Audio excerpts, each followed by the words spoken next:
Hi, ho Drinkerinos on a brand new episode of the Idaho Booze Podcast. I'm going to talk to Chris VanSickle from Wild Frontier Beer Project. It's Boise's brand new baby brewery, and it is going like hotcakes. He's already has a ton of business going on over there. He's got some news. He's got an amazing background in beer and beer nerdery, and we're going to talk about all of it on the show today. And that's going to be it. It's a long interview. It's a great interview. It's something I think you guys are really going to love. Have a happy St. Patty's Day. Have fun out there. Remember, it is kind of an amateur hour situation. So be safe, be responsible, and be sure to have Jameson with no Baileys in it when you're enjoying those car bombs. So enjoy St. Patty's Day. Enjoy, and better yet, enjoy Chris VanSickle here on the Idaho Booze Podcast.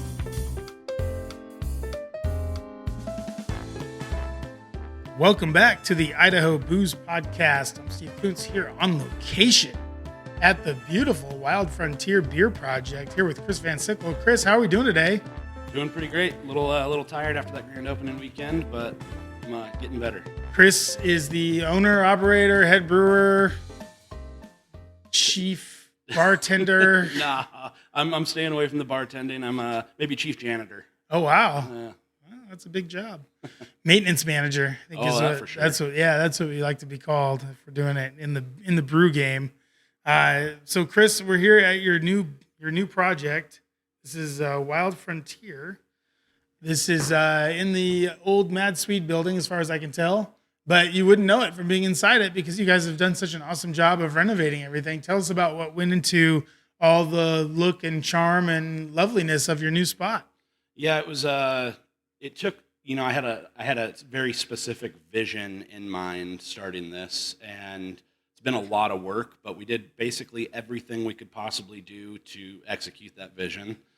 Very much, I think the original idea was like, we want this to feel like when you walk through the doors, you're walking back into like a summer camp that you remember from when you were a kid, like kind of the summer camp vibe. And then as that vision kind of grew, as we started to build it out and really see everything take shape, it was like, you know what, this is still kind of summer camp vibes, but we also drew inspiration from national parks, like vintage national parks posters, as well as like Forest Service type things. And overall, we were really, really happy with how it turned out. Yeah, all you need is the creepy guy in the corner who doesn't have a kid at the camp that just comes to hang out, and I think you'd have it. Like, I think you nailed it. Yeah, it's definitely that sort of vibe. The tables all look like park benches. There's wood in the interior. There's a bunch of neat little signs. And like I said, the showpiece of the whole thing is this giant map. So what went into getting that done? And tell us a little bit about this giant map that I'm looking at over here. Yeah, so that wall, we decided, we had this huge wall that Mad Swede had an awesome mural on that they had made for them, and I kind of took inspiration. I was like, you know what? We can't keep that. It's not the vibe. We're not Viking themed. You don't need a giant mural of a long ship, sailing off the coast of Sweden. It fit Mad Swede, but it wasn't our vibe. That's not really Wild Frontier. Not really.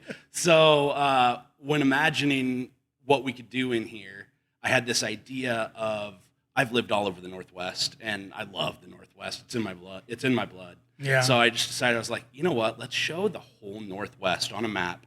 But instead of focusing on, the cities and the highways like most maps do, we want to focus on what the outdoor activities you can do in those areas are. Yeah. And this is pretty fun. I can tell you now because we haven't officially announced this anywhere yet. Ooh, but we'll be doing a social media post here in the next couple of weeks, like fully videos breaking down how it's going to work. But we call it the Adventure Wall. And every single spot that you see an outdoor activity on there, if you tag us on social media from one of those spots, either wearing our merch or drinking our beer, you get to claim that spot on the wall. So we will actually print your picture out that you posted on tagged us on social. We'll print your picture out and put it up into that spot on the wall. And really just looking for something fun that can, people are out enjoying the activities they do, hiking, camping, whatever, and snap a picture, tag us on socials, and then be able to come in the next week and see your picture on that spot on the wall. So I'm just looking up here now and just kind of giving it a quick glance. I'm noticing a couple things maybe missing from there. You don't have anything about scoring from Kurt Cobain's Dealer near Seattle. That's a good outdoor activity. That's going to be right down on like Pike Place area, somewhere in there. And then also getting beat up by a group of dudes in Tacoma is not on there. I'd really like to add that. Yeah. I did notice that you have nothing in or around Spokane, which is absolutely correct. There is nothing to do outside in Spokane. In fact, don't even go there if you can help it.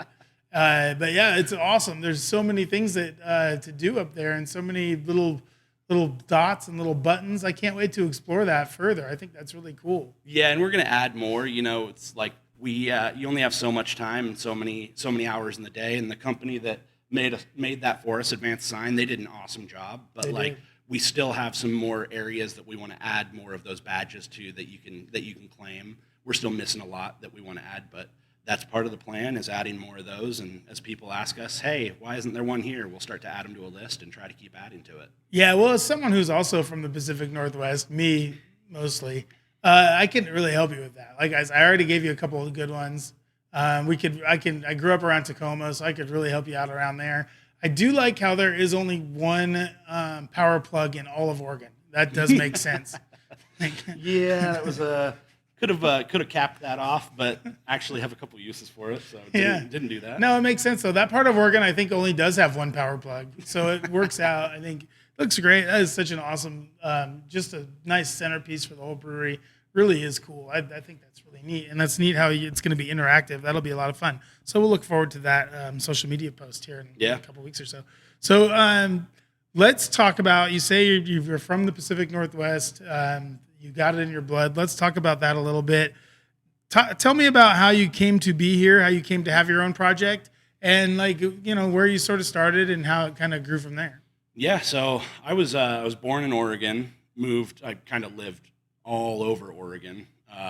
Pretty much every year. I don't think I went to the same school for more than a year until sophomore or junior year of high school. It was the first time I had stayed in a place for more than a year. And that was actually in Nissa, Oregon, so like literally on the border where the power plug Idaho. is. Yeah. Yeah. So basically on the border of Idaho, and at the time my best friend lived in Caldwell, so I felt like I was in Idaho more than I was in Oregon those last 3 years of high school. And then went to Boise State. While I was there, met my wife. She's born and raised in Boise, and we ended up moving away for a few years, going back to Oregon. And during that time, I developed a love for beer. I was, freshly 21, living in the Columbia River Gorge and right near Hood River in the Dalles.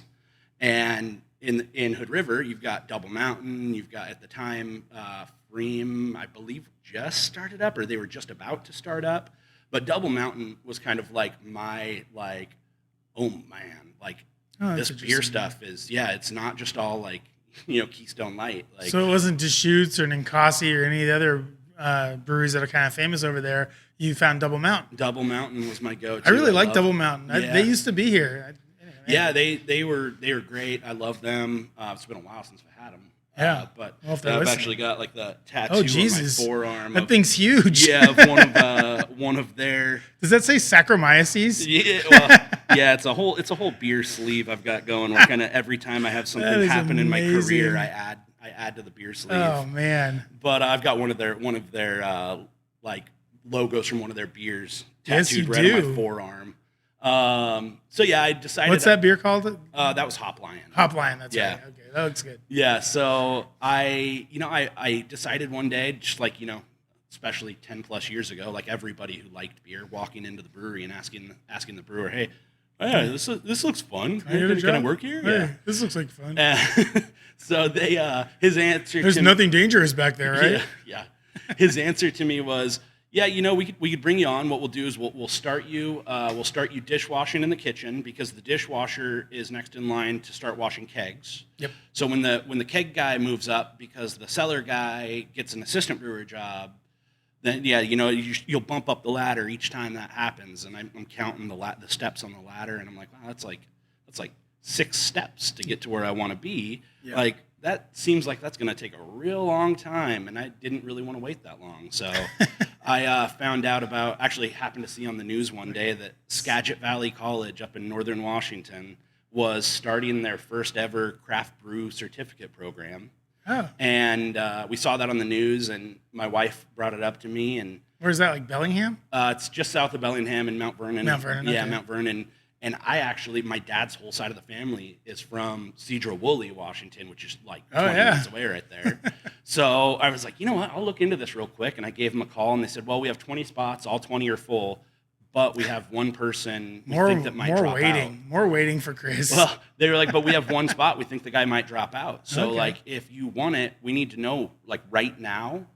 And you'll need to enroll like tomorrow and pay the money, and like you'll be up here in a couple months. Oh. And so just called my wife back. I was like, hey, one spot. Do I do it? And she's like, go for it. This is your dream. Go for it. So I went through the craft brew college up there, which was awesome. It was, at the time, it's changed since then, but at the time it was a full-time commitment. You did Monday through Friday from 9 a.m. to 5 p.m. Holy cow. And yeah, it was in one class. You had one classroom with 20 people, and they brought in local head brewers and local people with industry knowledge and taught you. And then every other, they'd give you homework at night to do. And yeah, the guys from Melvin would come in and teach HR, help you out how to handle your female employees, stuff like that. That whole debacle happened while I was up there. Yeah, that definitely happened. And also Skagit Valley Community College or whatever. What is it? Okay. Yep. You can't let one more guy in. Come on. Yeah.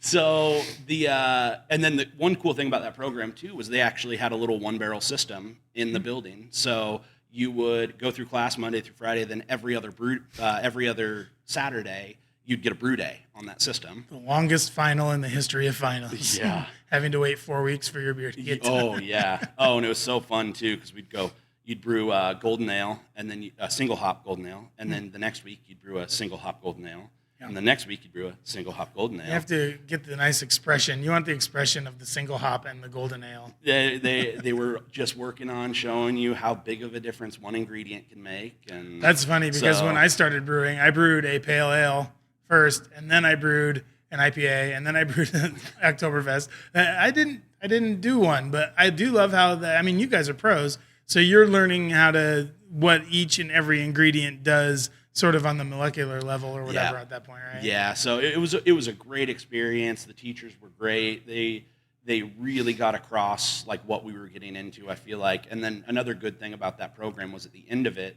they at the time guaranteed a 1-month internship at a local brewery. What? So we went into a pretty fun like mixer down in Seattle where they brought like all the breweries from Seattle up north.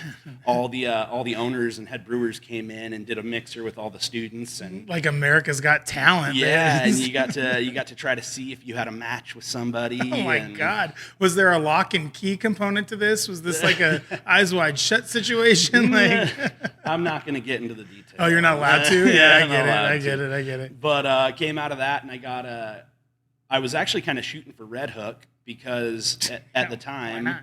At the time, I was like, I want to get the most amount of experience I can, and I felt like one of the big facilities would be where I'd get that. Oof. But then I met the owners of Farmstrong Brewing, which at the time they were not quite a year old in Mount Vernon, but I'd seen them. Their beer was good. I just vibed with them, and they offered me the internship spot along with some others, and I decided to go with them because they really were like, hey, we want to see if you're a fit, but also we would want to like bring you on full time at the end of that internship. Wow, they put it all out there on the table. Yeah, so I was pretty good. I was the first like full-time assistant in there for them, and got some really, really great experience, and I got to really learn and see what that like the culture and the community of a great tap room can be. Yeah. And it was just, it was like a family in there, all the regulars, and they really did a great job on making people feel like at home and in a community. For sure. And that was really what like just enforced my love of craft beer. And then I decided, you know what, I love craft beer so much, let's up the experience level. And take it up a notch. Let's take it up a notch, and so started looking for other things. I got an offer from Full Sail in Hood River, Oregon. I almost accepted that, but then I did accept that. But while I was drug testing for that job and waiting for that to come back, 10 Barrel called me up. What's a drug test for an Oregon brewery like? Yeah. They just check your arm for track marks, and they made you do the full pee test, but then they would warn you afterwards, and they'd say, hey, just so you know, like, weed's legal here, we're so cool. like, yeah, we're cool. Like, everything. As long as there's nothing stronger in there, you're gonna be okay. Yeah, as long as your blood doesn't taste like blue meth, then or your piss doesn't taste like blue meth, then we're gonna have we'll have you aboard. Yeah. Yeah. So then 10 Barrel offered me the job, Come on, and I just jumped at it with all the award-winning brewers they had, and they were who was there? fresh. Like Tanya was there probably. Yeah, Sean Kelso was probably there. Yeah, Kelso was still in Boise at the time. Oh, Kelso, but okay. But yeah, we had Tanya Cornett, Ian Larkin, Jimmy Seifert. Yeah. Benny Shirley was about to get back there from San Diego. I mean, there was just a stellar team, and I wasn't working with them in the beginning, but I was just excited to be around them. Yeah, sure. And so I was working on the production side, and they were, it was fresh into Anheuser-Busch, so I went from getting out of schooling and my first job making, $11 an hour and no benefits and no paid time off to like a place that was, owned by AB, so they were offering great benefits. Right? And so it was a awesome. They do 100,000 barrels a year in that facility in Bend, which is more than the state of Idaho craft beer, like total combined.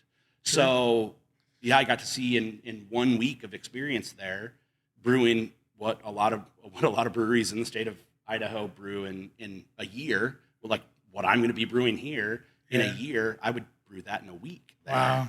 So just repetitions.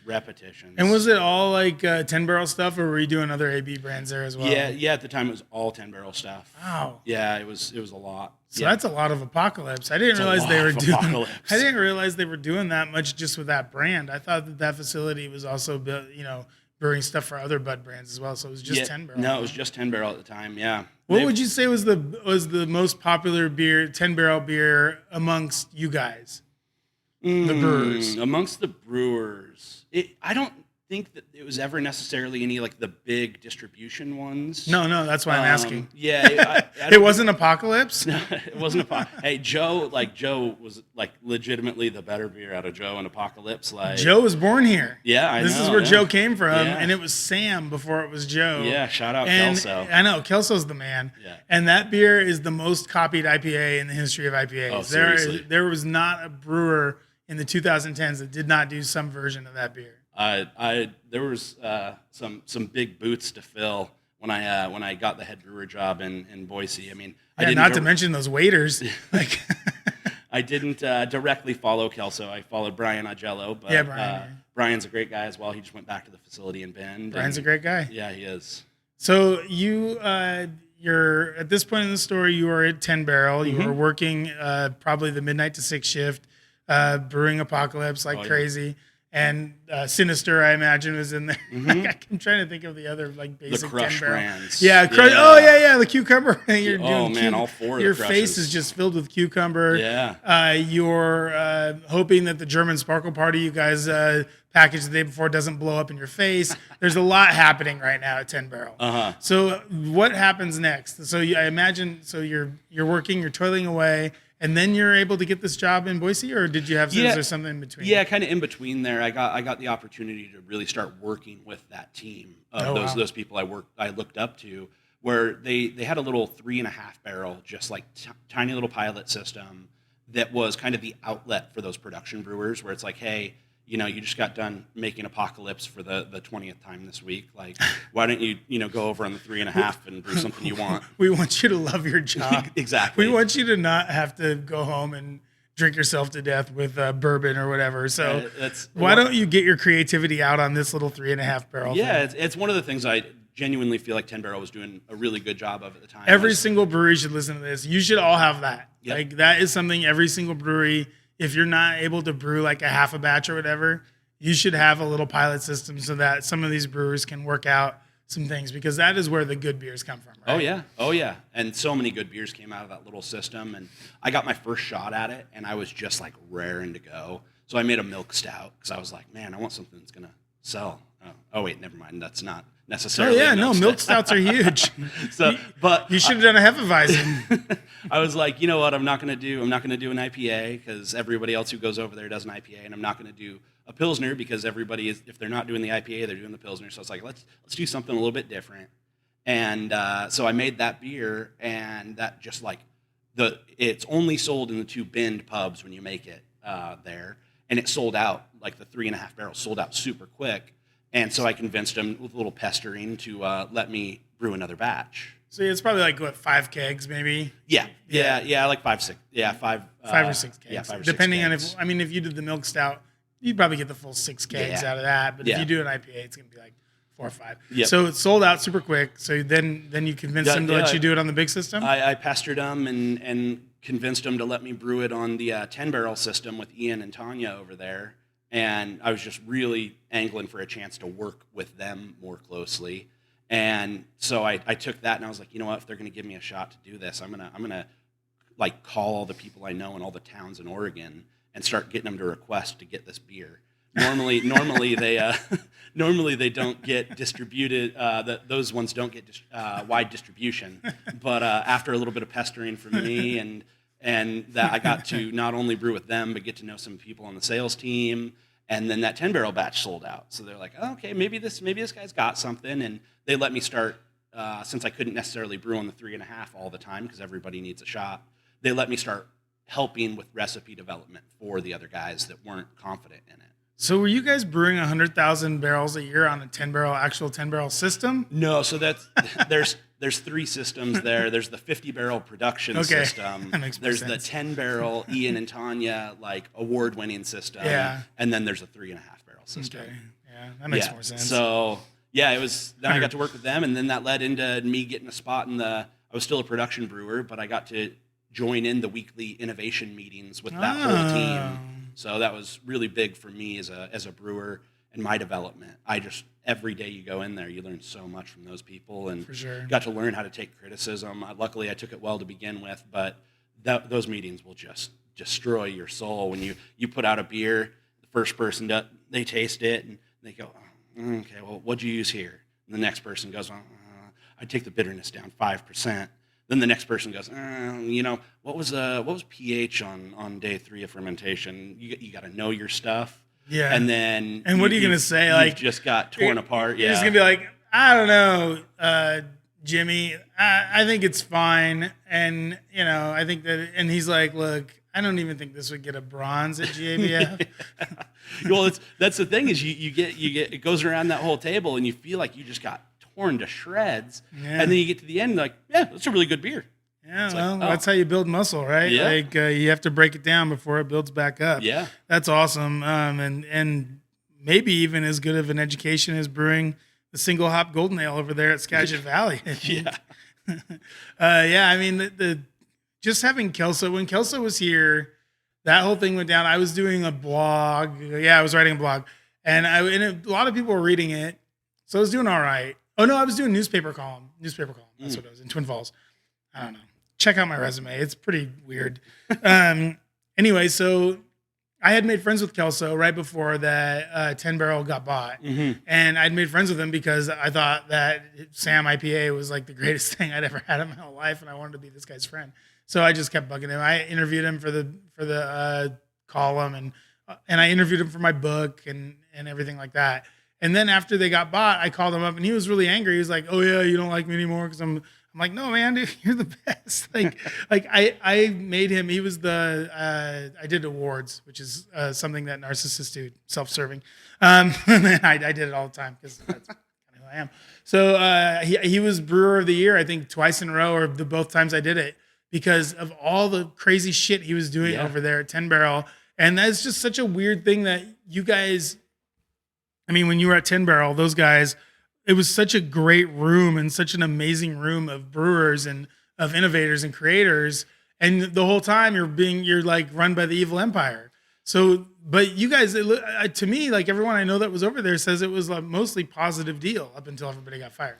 Yeah, there's like pluses and negatives for sure. But I mean, like being paid well, getting good benefits. And then on top of that, like 10-barrel themselves, one thing Anheuser-Busch, I think, did a good job of, for the most part, was letting 10 Barrel be 10 Barrel. They knew that, like, hey, there's a reason we bought them out. Like, let's let them be them.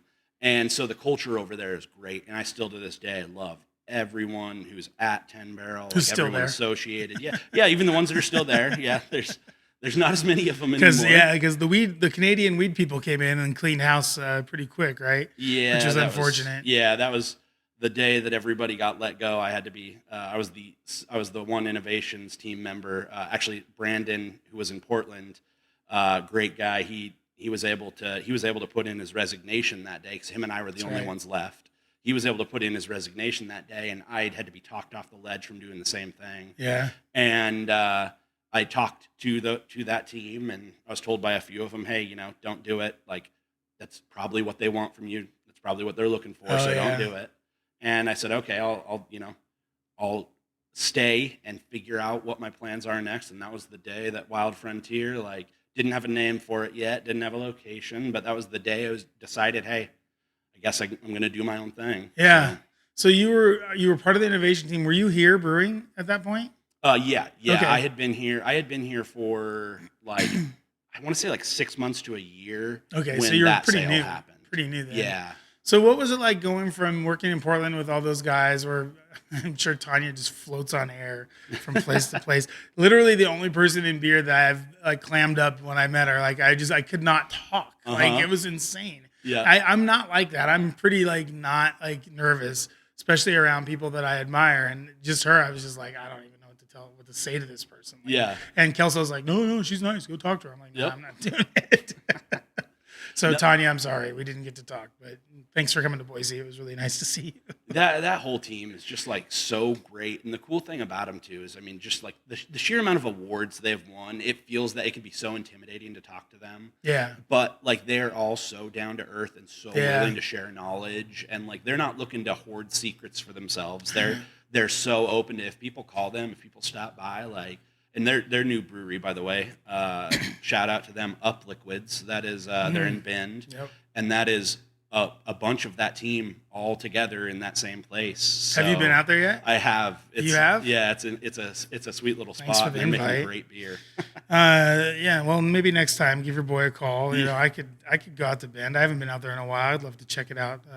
So let's talk more about you. Okay, going to 10 Barrel in Boise. So 10 Barrel in Boise, checkered past. I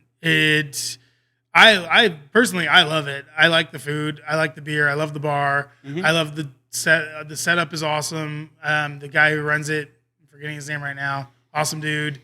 Can't remember his name. What's his name? Like Keith is running it right now. He was the former head No, chef. the GM. No, I know who Keith is. He worked for me at Edge. Yeah, he's the GM now. Oh, Keith is? Yeah. That's crazy.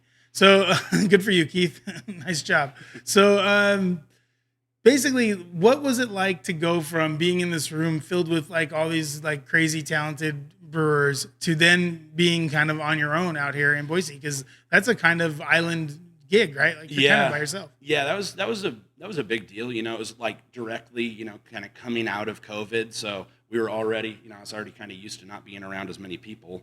Yeah. But like coming here and being away from them, like the freedom of being able to brew whatever I wanted, whenever I wanted, was amazing. Yeah. But definitely, you start to crave when you're used to being around so many people you're close with that you respect. You start to kind of crave that again. Sure. And so that definitely, like, that was hard. It was weekly Zoom meetings with them.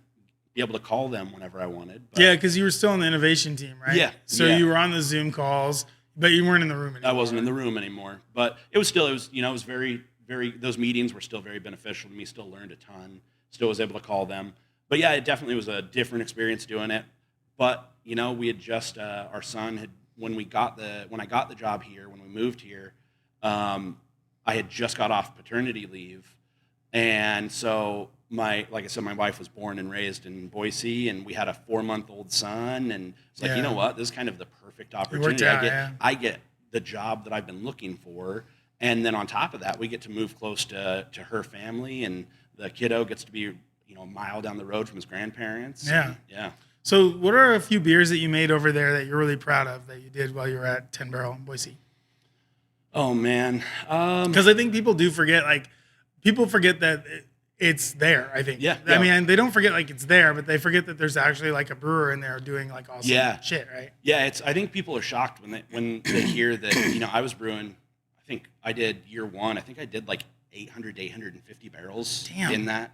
And that's with like zero distribution. That's just 850 barrels through that tap room. Now, are you brewing in there, not to get off the subject, but are you brewing, like, the Apocalypses and the Joes and all that stuff, or is that stuff all brought in? No, that stuff's all brought in. Okay, so you're only doing the stuff that's on tap there from the... Okay, cool. Yeah, basically that job, it's a really sweet job because you got a lot of taps, and they have, like Apocalypse and the Crush brands, and they'll have, at any given time, they'll have like 5 or 6 beers where like, hey, you need to have these 5 or 6 from Bend on. And then other than that, it's you brew whatever you want to fill out the rest of the tap list. And any styles that you don't have time to brew or don't feel like brewing, you can bring in a version of that from Bend. And so there are beers that you have to brew that are being done at the other 10 barrels? No, there's none. Not. So, okay. Yeah, you have just full you're freedom. just saying they're on the tap list. Yeah. Okay, so you have to have like Sinister, Apocalypse, Yeah, you just bring those in from Bend. I keep saying German Sparkle Party. I don't think that's made anymore. It's not. That one, there was another, I think that might be Bay Window, I think is what that one was. Okay. But yeah, that one won so many awards. Yeah, it did. God. Blew up so many things. Yeah. No, that was Swill. Oh, was it? Oh, Yeah, that's right. that It was was Swill. Was Swill the one that had like slice in it or something, or some sort of like soda or something like that? Swill was like the Berliner Weiss base, but then it was a Radler, so it was with soda. Soda, yeah, right. It had like slice or Mountain Dew or something. Yeah. Like that. Yeah, it was a house-made soda. So. Oh, it was? Okay. Yeah. Also a good beer. Yeah. It just blew up too many times. I think once might be too many, and I think they beat once. Have you ever gone into an account after something has exploded? No, I actually. I have. Oh, no. That actually, the Swill incident happened like probably 6 months to a year before the Anheuser-Busch buyout. Yeah, it almost screwed the deal, right? I don't know this, but my thought was I think that might be one thing that even pushed it to happen a little bit quicker was like, hey, let's get this done. I heard that it almost screwed the whole deal. I mean, it's possible for sure. When you walk into an account after a bottle has exploded on the shelf, that is the most awkward situation you can ever be in as a craft beer salesperson. Because you have no explanation for that, and you cannot apologize enough for it. Yeah, bottles are not happening much anymore. Not anymore. Also, I mean, as long as you have the right processes in place, you shouldn't have to worry about an exploding bottle. Oh, that's what you think. Yeah, I know. But anyway, so what were a few of the beers that you made over there that you really like and that were really maybe even like some things that you kind of, kept the notes in your back pocket, so to speak? Yeah, I think, I had a couple lagers over there that like just really did so well all the time. I know when I moved here, Kelso is just like the IPA king, the hoppy beer king. And so I remember like when I came in and I asked him for advice, I was like, so what should I brew more often? What should I brew less? And he's like, well, if you brew lighter beers, like don't brew double batches of them because they're not going to sell as well. Boise's a hoppy beer city. Yeah. And so I took that advice and I brewed my German Pilsner. I only brewed a 10-barrel batch. And then I went and saw us sell through like 3 barrels of it in our first weekend. And I was like, crap. It takes 5 weeks to make, right? Yeah. So it's like, okay, maybe I double batch those. But yeah, I had a German Pilsner named Boy Band that I'd blast 90s boy bands while I was brewing it. And that beer was really popular. We did some canning runs of it, and I really, really enjoyed that one. And then I had like a German Leisch beer, which is like the German version of an American macro lager. Like it's like a 3.8%. So like a Michelob Ultra. Yeah. So I had that one. That one I called German Water. And I think I had German Water. Yeah, that was a fun one because it like looked like water basically. Yeah, It was so light in color. It had a beer tint. It was a beer tint. That's a good way to describe it. That one was really popular. I really liked that one. A few IPAs I did near the end. There was like Danky Kong, which was a really good one. Really happy with that. I had so many people asking me, over the years, when's Swill coming back? When's Swill coming back? I finally instigators like me. I finally caved once, and I was like, you guys want Swill? Like, I'll make my version of Swill. And so I made similar to Swill, but instead of doing a grapefruit soda, I did my own Berliner Weiss recipe, and then the soda I did a pina colada soda where I used like actual like coconut milk and real pineapple juice and made a Si, senor. yeah. That sounds pretty good. I called it a Swilla Colada, and it was it was that was another one where I kind of made that beer out of spite and then regretted it because it got Pina Swillata. there you go. Yeah, I made that beer out of spite and then ended up regretting it because it got so popular. Everybody Then loved it it. got replaced with When Swilla Colada coming back. So The number one thing, I was going to say this earlier when we were talking about it, and I'll just say it now because it's kind of apropos to what you're talking about. The one thing that I think people don't get that they're going to love the most about working in craft beer are the regulars. oh yeah. They're the best. There's no one, especially if you have like investors that are regulars. Mm-hmm. That's the best thing because they're totally involved. They want to know everything that's going on, and they ask really good questions. Yeah. And I love that. And I love the regulars too. Like if they're the bar flies, the people that are there every day or every afternoon for a beer before they head home, whatever it is. Awesome. It's just an awesome relationship to have. And except when they're asking for beers, this is a big except, Chris, except when they're asking for fucking beers that don't sell. And that is what's going to happen. I cannot tell you how many times I would sit at Edge and they knew that I was the sales director. So they knew like if they were going to ask about beers or whatever, that I was the guy to ask because Bradford's a really nice guy, but he's not back there making decisions. So they would come to me and they'd be like, hey, man, we really want a Hefeweizen. We really want a Hefeweizen. We really want this. We really want Amber Lager. And I'd be like, all right. And finally, it got to the point where I was the same way. I was like, fine, you want it? Make you a Hefeweizen. So we made a Hefeweizen. Guess how long that thing sat? Yeah. Forever and ever. That So tends to next time happen. that they want swill, and people now are going to come here asking for swill. Oh, You know yeah. that, right? Oh yeah. So next time, do it all out. I say F them. Get out the breakfast cereal bowls and get the thick lingonberry syrup and all that other stuff and just give it to them. If that's what they want, just give it to them. yeah. Give the people what they want. Cool. So we're all caught up. We've explored your past. We've explored what's going on sort of with you as we get up to the Wild Frontier Beer Project. We're going to take a short break. We're going to come right back. We're going to go through some of your beers that you have on here at the project, and we're going to talk about your new adventure here at Wild Frontier. Does that sound pretty good to you, Chris? Sounds great. All right. We'll see you in just a bit. We'll be right back after this.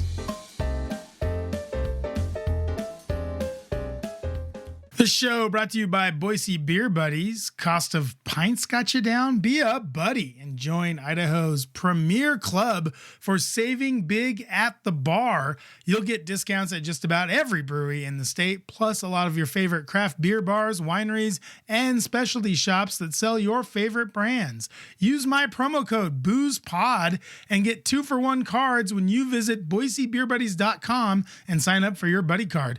Be a buddy and save with Boise Beer Buddies and my promo code BOOZEPOD at BoiseBeerBuddies.com. Welcome back to the Idaho Booze Podcast here at Wild Frontier Beer Project with Chris VanSickle. Chris, how are we doing after a pretty intense part one? Yeah, it was a lot of fun. It was great to see everybody coming out for the soft opens, and then really exciting to see the grand open weekend and see new people, new faces, not just industry, not just friends and family and contractors. Like it was really cool to see the community come out for that. Had a great time. It was awesome. I came out for the Boise Beer Buddies soft open. Mm-hmm. Thank you very much for hosting that. It was very nice of you, and had a blast. I thought everything went really well. I thought there was good flow. I thought that the bartenders were getting beers out. The glasses were clean, which I appreciated. Now, do you know how to tell if a glass isn't clean? Do you know? Yeah. Okay, you do, right? And the staff is being trained on all of that. So I was at a bar recently and I got a beer and it was just like bubbles attached to the whole side of the glass, right? I know, I did the same thing. I was like, oh. And the person that I was with was like, what do you mean? What's the problem? I'm like, and I didn't want to tell them. I didn't want to tell them because I feel like that's like Brettanomyces. Not Brettanomyces. It's like, what's the one? Acetaldehyde. Okay, yeah. Oh, Diacetyl. Diacetyl's the one. Yeah, diacetyl. Yep. I feel like that we are keepers of this knowledge and that we really shouldn't ruin everybody else's time.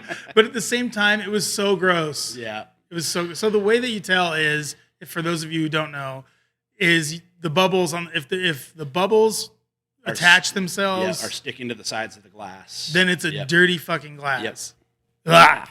Yeah, that's I let the staff know. So we're sending all of them through the Cicerone beer certification, like the beer server side of it. We're sending all of them through that because it does a great job on teaching about glassware, about just beer styles, getting a base knowledge of beer styles, and being able to talk confidently with customers. And so we're sending them all through that, and then also, like, hey, if you guys want to go any further than that, you can as well. We'll pay for that because that's helping us as a business. The more you get knowledge, the more that helps us. Yep. And I warned them when I was talking to them about the glassware thing. It's like, guys, I'm sorry, I'm about to ruin some places for you. Yep. Because once you have this knowledge, you're going to go to one of your favorite places or go to a random place, and you're going to see all of those bubbles on the glassware that you've never noticed before. Never cared about before, and you're going to realize that means that glass is dirty. Really dirty. It's one of those things where now I'm not used to it. I don't like it. But when I see a glass that's clean, I'm actually like kind of surprised and like happier about it. Yeah. So like I find that it's only though at breweries where that happens. It doesn't really happen at sports bars or other bars. Like other bars, they just put it through that stupid dishwasher where the water hasn't been changed in forever or whatever, and it's just it's so gross. So that's good. You're doing the Lord's work. You're making sure that people are getting clean glasses here at Wild Frontier, which was the case when I was here the other day. So that was also super fun. I had a couple of friends were here. It was nice to be able to chat with them about the beers and about what kind of flavor profiles you had. It seemed to me that with your first round of beers here that you started out with was not just like a good slate of beers as far as like what you want to have for the public, but it seems like you were also able to do lots of stuff that you kind of like to do. I mean, there's like a Japanese rice lager. There's a really hoppy, hop-forward pale. These are kind of brewers' beers. You had a couple different IPAs. You had a Pilsner. There's a lot of things on here that I would think that you kind of wanted to do for yourself, but that also happened to sell really well, right? Yeah, I mean, generally, like, I will always, just like, full transparency, I will always keep one beer on that is like my go-to beer. Can I guess what it is? Yeah, you can guess.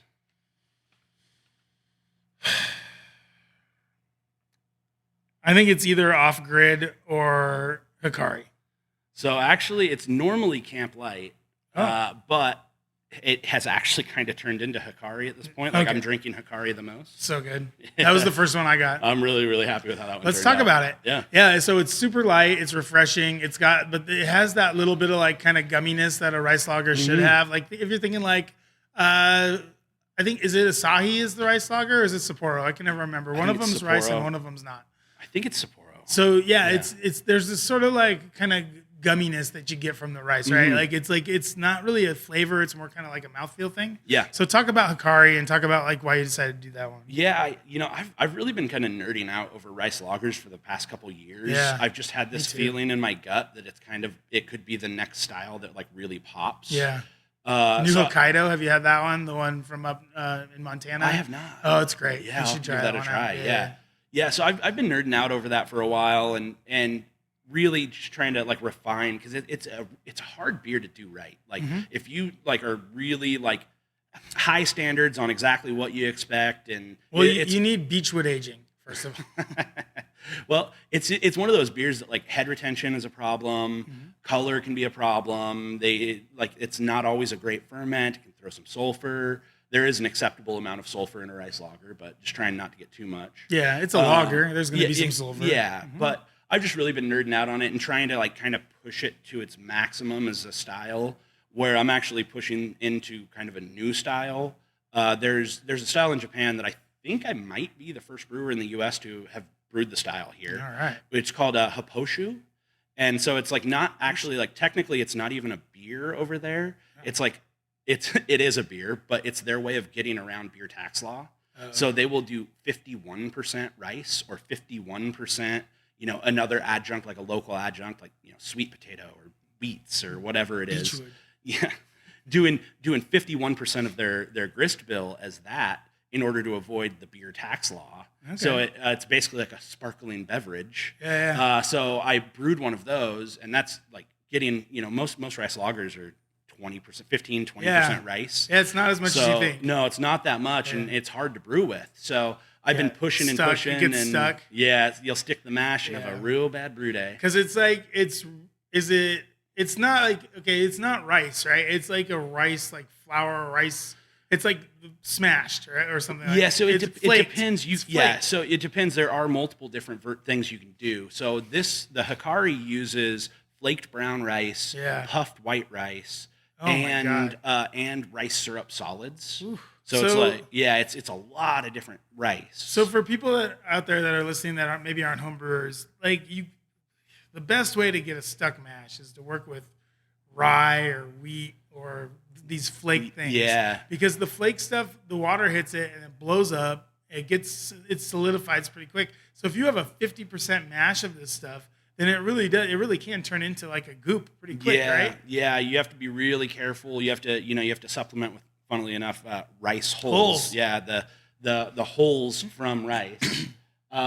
Because normally your grain is going through that mill, and the goal is to crush it open just enough that you're getting all the starches out, but you're leaving the hull intact, which is creating that natural filter bed. So you're having to supplement with rice hulls, which you're not getting any flavor or anything out of, but it's helping create that filter bed. But also with the rice, so explain that a little bit for people that don't know, maybe that haven't homebrewed before. What does the rice hull do in the mash that makes it so that you can brew with this stuff? Yeah, so it's basically like you're replacing what you're missing. If you're going to stick that bed, it's because either you've crushed the whole of, and when I say whole, it's HULL, not HOLE.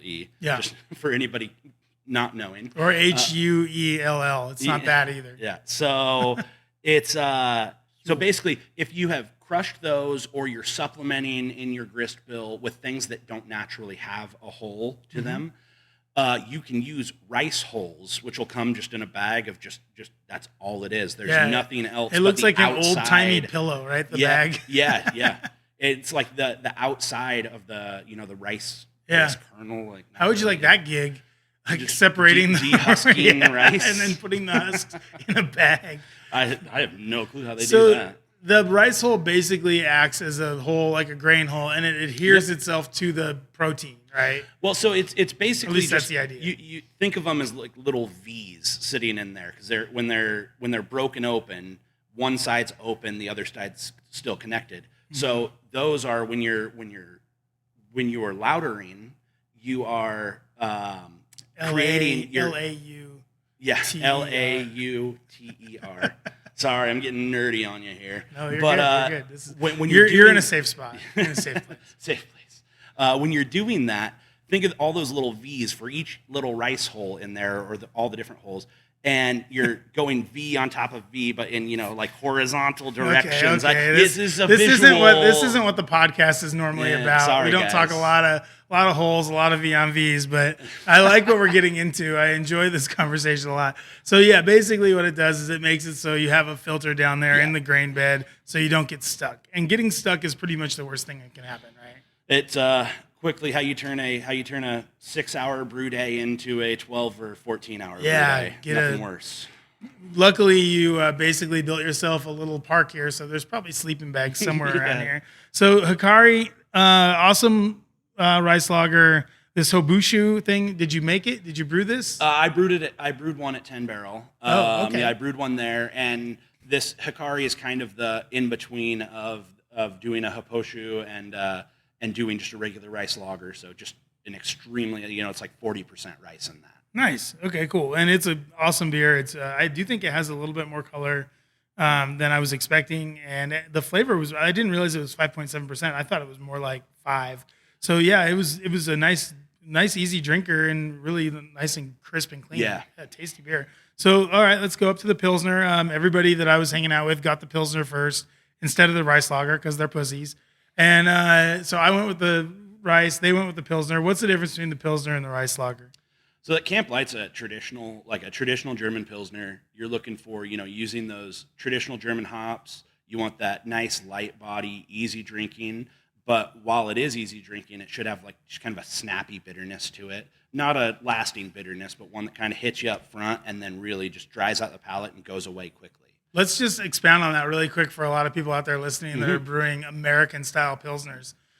The bitterness in a Pilsner is supposed to snap and then go away. Yes. Not linger. Yes. Not be West Coast Pilsner. That's not what people want. This is what they want. Yeah, and I think a lot of people, when you think light beer, you think refreshing, you think, oh, well, you shouldn't have much bitterness in there. Yeah. And I mean, like, really what you want to work into it is you want that snap of bitterness. You want it to hit you and then go away. But like when you do it correctly and you get that snap of bitterness that then just dies off, it's like mouth watering. Mm-hmm. It makes you want to come back for another drink. Yeah. It doesn't. Look, I get it. We want to put hops in everything. I love hops. Hops are great. Mm-hmm. But for a classic Pilsner, we do not need hops. Like if you want to bitter the Pilsner out with grain, like our friends at Sockeye do with that Italian one with Moltograzzi, have at it. That's an awesome way to bitter out a Pilsner by putting a little bit of different grain in there or whatever it is they do, or water chemistry or whatever it is. But you don't need to add more hops to a Pilsner. This is it's a great Pilsner. I tried a little taste of it. Really, really good. I imagine it was your best seller of the weekend or one of them, right? It was one of them, yeah. Golden Hour, this is the one you worked on in Skagit Valley. Talk about this one. Not quite, but definitely got a lot of experience up there with Goldens. So this is just a golden ale, 5%. I don't think I tried this one. So what pops about this one? So that one little interesting thing about it, like golden ales just sell really well in Boise. Like ever since I've been here, I've been blown away by how well golden ales triple sell. IPAs and golden ales. So that one, I've got a lot of experience with golden ales, and kind of one little twist that I've put into that beer, it gives you a really nice citrus pop, and actually it's kind of fun. In place of a little bit of the hops in that beer, I actually use a lemon zest powder in the boil. Okay. And it gives you this nice little citrusy pop that's pretty fun. All right. I have to try that one out. I like a citrusy pop. Then we have Trail Mix. This is a fruited golden ale, so I feel like this is that same base beer just with some guava in it, looks like. Yeah, so we did that. We did that beer. We'll have a rotating series of the Trail Mix will be a rotating series, so there'll be a new fruit in it each time we release it. First of all, love the name. Yeah, thanks. That's I thought that was a fun one. I was pretty proud of myself when I came up with that. Yeah, it's a good one. But yeah, Trail Mix Guava, that's the first one. I don't know for sure what the next one will be. It'll probably be like Trail Mix Passion Fruit, and we'll do a berry Trail Mix. And all right. Yeah, guava. I don't know. What does a guava look like? Truthfully, I don't even know because I get it in puree form. Yeah. So it's I have no idea what one looks like. That's like 100 or almost 100 pounds of pink guava puree that get used in that beer, and it's still a clear, mostly clear beer, because it is time on the guava. It's not like guava puree in the glass. Yeah. So it's so the guava is probably subtle in there. It's probably a nice it's not like punch you in the face guava, but you can tell that it's like real guava. Somebody could punch me in the face with a guava, and I'd have no idea what it Still don't know what it looks like? Yeah, I have no idea what you're doing to me. So High Country, this is the pale ale. This was very well received. People really enjoyed this one. Looks like you may have used some hop adjuncts. Talk about this one a little bit. Yeah, so that's using some terpenes, which terpenes are flavor component in a lot of different things. Did you learn that from your friends at Tilray? Actually, no. I did learn it before that. But yeah, they know a thing or two about that too. So terpenes can be in anything from fruit to hops to marijuana. Yeah. So the company Abstracts has gone through and they've actually figured out the exact oil compounds and the mixtures of them in certain strains of weed. And then they have gone and extracted those exact same oils in the exact same amounts from hops. Yeah. So you're able to say hey, or someone is able to say, hey, I really like Blue Dream, like marijuana strain. How can I have a For beer? Instance. How could I have a beer that smells and tastes like that?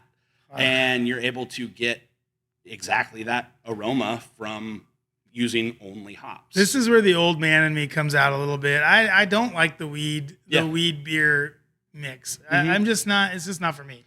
But I know that other people do like it. I know that there's whole breweries based on it. But that pale ale, I did try a little bit of that. It was delicious. I thought it was a really nice pale. Well, and I've done a lot of work on that. I think one problem with terpenes is you get a lot of places, a lot of breweries that are like, hey, we want to make a terpene beer. Let's just make a beer and throw terpenes in it. Yeah. You need to design a recipe for terpenes. You need to know how the terpenes react in it. You need to know how it interacts with bitterness, how it interacts with perceived bitterness. Mm-hmm. Like, there's so many levels to nerd out on it there, and you have to know those things to do a good quality beer that happens to smell like weed. I tell you what, you guys are getting a freaking masterclass today. I should charge for this episode. This is like such good stuff, because what I think people do with terpenes, what breweries do with terpenes, is they pay so much for them, they cost so much money, that they're like, fuck it, they throw it in at the last 2 minutes of the boil so that they make sure they get all of those flavors, and it just punches you in the freaking neck. And that, I do know what it looks like. I do know what a terpene looks like when it punches me in the face, unlike a guava. So the next one, Phantom Peak, this is your hazy. This was juicy. Oh, juicy. Not Oh, hazy, okay, yeah, juicy. No, Flavors of a hazy flavors, but a bright clear beer. Yeah, bright clear beer. I should have read further into the thing. That's fine. I don't think I tried this one. Tell us about this one and why you decided to go with the juicy route rather than a hazy. That's I make a lot of hoppy beers. Hazy IPAs have been a craze for a while. It's kind of started to die off a little bit. I think people are kind of getting tired of the haze portion of it. They still do really well, but I'm just tired of the tummy ache. Yeah, well, and I mean, really, again, like, nerding out on it, you shouldn't get that from a properly done hazy. Like, if a hazy, like, the haze shouldn't be from actual sediment. It should be like shelf stable, meaning you could set that glass out on a table and come back the next morning and there should be no buildup on the bottom of that glass. The ones that hurt your tummy are the ones that have sediment in them, that try that same test on it, come back the next day, and you're gonna find stuff settled out in the bottom.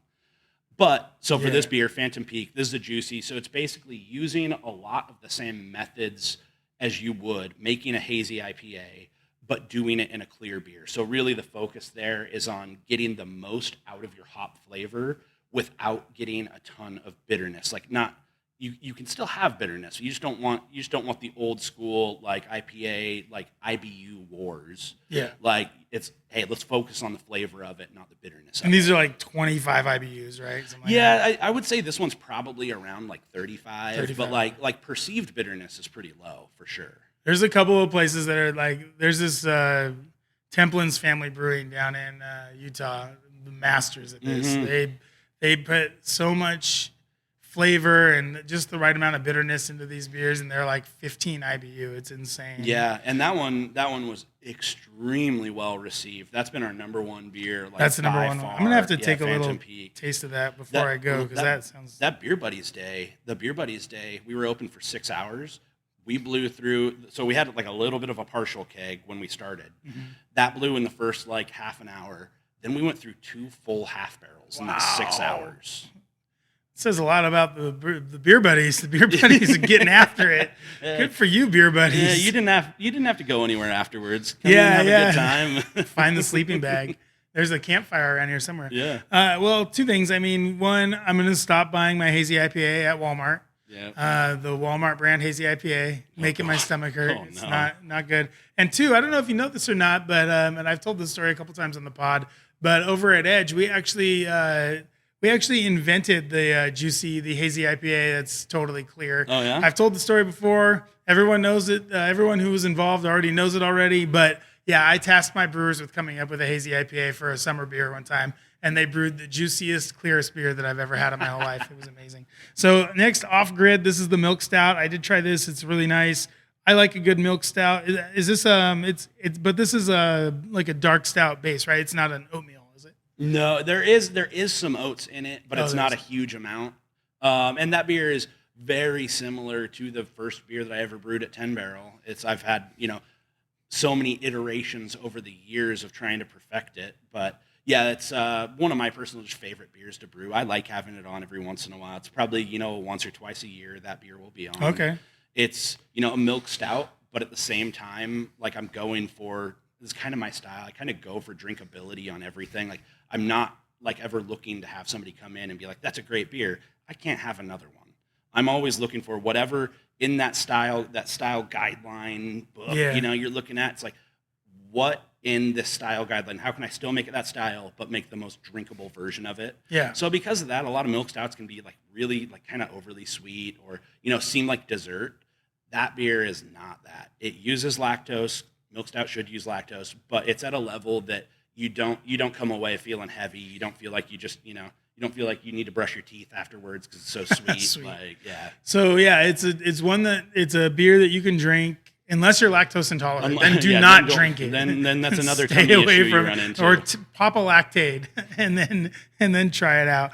But yeah, I thought that was a really nice beer. And your other stout, which I thought was really good, was the coffee stout. First Chair. This was actually, I think it was my favorite beer of the night, I would say. First Chair has been really popular. Because I love that. I love when you do a stout that's coffee forward that's also bitter, because like we talked about before with that black malt. So talk about that a little bit. So I've another style that I've just kind of nerded out on over the years is coffee beers, where I like coffee beers really quickly. If you don't do them even if you do them correctly, it's hard to get. There's an off flavor in beer with coffee that is green pepper, and it's the oils and the acids with the coffee will start to turn into a green peppery flavor over time. And a lot of times it can happen with some beers within a week or a month, or it can happen really quickly. So I've spent a couple of years nerding out on how to avoid that at all costs, and what different pain in the butt like ways in the process I can change to make that beer better. And I've got this one all the way up to like 8 months before you won't get any green pepper. And truthfully, that beer shouldn't last 8 months anyway. So it lasted about 8 minutes. Yeah. Yeah. So I've really nerded out over that. The people over at Dawson Taylor, the coffee roasters locally here, they've helped me in my journey of learning about coffee beers, and I've got that process pretty nailed down. They're great. I love working with them because they nerd out on the coffee like I nerd out on the beer. So I'll actually go, like, we'll work together on, I'll get them a sample of a beer, say, hey, next time, this is what I'm going to brew next time. Here's the base. Now let's match a coffee to this beer. And then on top of that, they will roast it, and I'll go pick it up from them. Like, literally, they roast it, and they bag it up and hand it to me. Oh, wow. Like, immediately. Shout out Dawson Taylor. They're awesome. Thank you very much for that. Yeah, those guys are cool. I've worked with them before, and they are cool. And then you have a couple of ones, a couple of collabs on here. Talk about what happened here, side by side, and then Trailbusters IPA. Yeah, it's Mother Earth. Yep, Northwest IPA. And then side by side is what's that? Is just classic pale ale. We're going for like Sierra Nevada pale, like going old school with it. So actually about 6 because it's weird that you'd have a collab like right when you open. Yeah, I wasn't necessarily planning on collab right off the bat, or 2 collabs right off the bat. I about 6 weeks before open, I was in the brewery in the morning about 5 a.m., 6 a.m., and all of a sudden I'm like, oh man, I'm not really feeling that good, and maybe I need to go home and take a nap. And by the time I get home, I woke my wife up, and I was like, hey, I think we need to go to the hospital. I think something's wrong. My insides are exploding. Yeah, I feel like I'm about to explode. Yeah. And ended up being I had to get my gallbladder removed. So I had emergency surgery, got my gallbladder removed, which is, 6 weeks away from opening the brewery is a pretty fun thing to hear. Hey, you can't lift over 10 pounds for the next 6 weeks. And also you can't drink alcohol. And also you can't, eat the foods you normally eat. So I, got out of the hospital a couple days later and pretty much immediately got in the car and started calling a couple of the local guys that not only make great beer, but I trust that have the same quality standards I do. You can't do much better than those two. Yeah. And did you work with Bert's last year on that collab? So we've done a couple collabs together. Yeah. Well, you were at 10 Barrel, right? Yep. Yeah, we've done a couple over the years. So there was a pale ale and I want to say like an IPA or something like that. Yeah, we did. We've done 2 others before this one. Yeah. But yeah, there's David over at Bert's. He's the best, right? Great brewer. And Rob. So yeah, knowledgeable. Dave's, and Rob's awesome. Yeah, Dave's awesome. He's been on the show. They've been on the show a couple times. Yeah, they're good folks. They're running a good business over there, and I love their beer. And then Mother Earth again, like just great quality consistently. That's huge to me. Like, being able to say, hey, I am confident I'm never going to get a bad beer from them, which is, I mean, you're pretty much deal. right. So So that sucks. You had to get your gallbladder out. That the 6 weeks has passed, I guess. So Yeah, just passed. how are you doing? Doing better? I'm doing great. Yep, doing great. Good to hear. So, Good to hear. but those guys really came through, helped me out to make sure, because at the time I was like, I think I'll have 8 beers on, but it's possible maybe 1 or 2 of them don't get done in time. So like, would you guys mind doing a collab with me to just help supplement that original list if any don't come through? Did you have them come in here? Did you go out there? No, brewed at their place. Yeah? Brewed at their place. And then just bought some kegs from them. Cool. That's awesome. Well, neighbors helping neighbors. We love to see that here in the craft beer community in Idaho. That's an amazing story. And thank you guys, Mother Earth and Bert's. Great job stepping up to the plate and helping out there. Well, Chris, our time is just about done here. We've had a great time chatting. At least I've had a great time. I don't know. You probably hated every minute of it. Yeah, same here.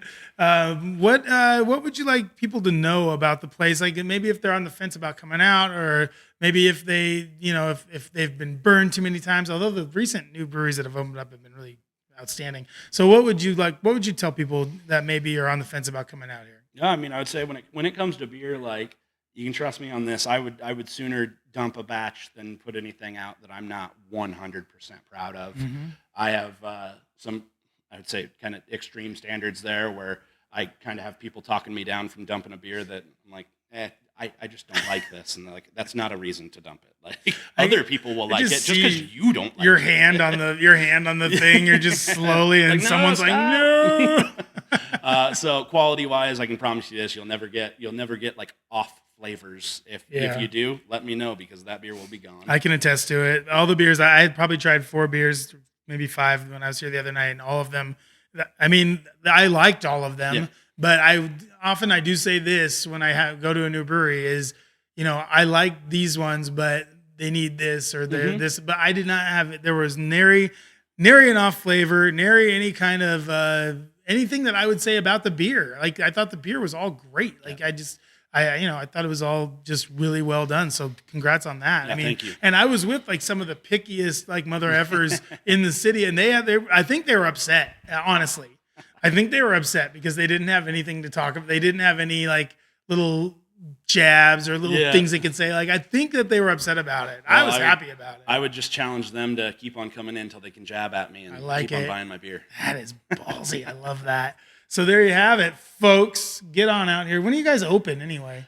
So we are open 7 days a week. What? Yeah, I know it's wild to do. We're gonna try it. We're gonna do it. So Monday through Thursday, 2 to 9. Friday and Saturday, 11 to 10, and Sunday is actually 11 to 8. Oh wow. It says 9. Yeah, I know on the door it says 9 right now, but why don't you stay open until 9?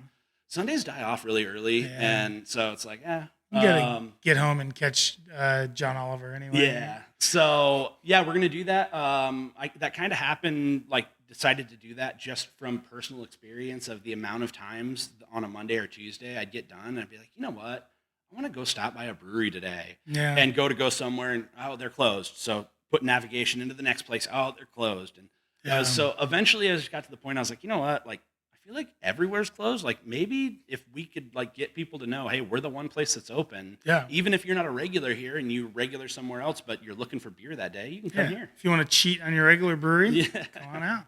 Yeah, this is that's awesome. 7 days a week is a really cool deal, especially out here where you're in a little bit of a brewery desert. There's not a lot. I think you're kind of the only one out here, right? Yeah. So that's great. 7 days a week, you guys will be open.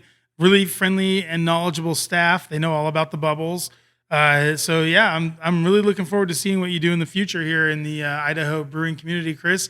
And we're happy to have you and your new project. Yeah. Thanks for giving me time to talk to you. No, thank you so much for being on the show. Can't wait to have you back.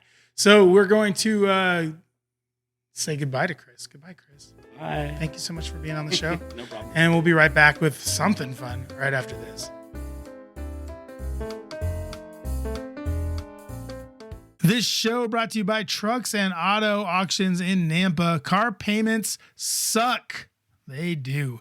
At Trucks and Auto Nampa, we're auctioning off vehicles every other week at prices that you won't believe.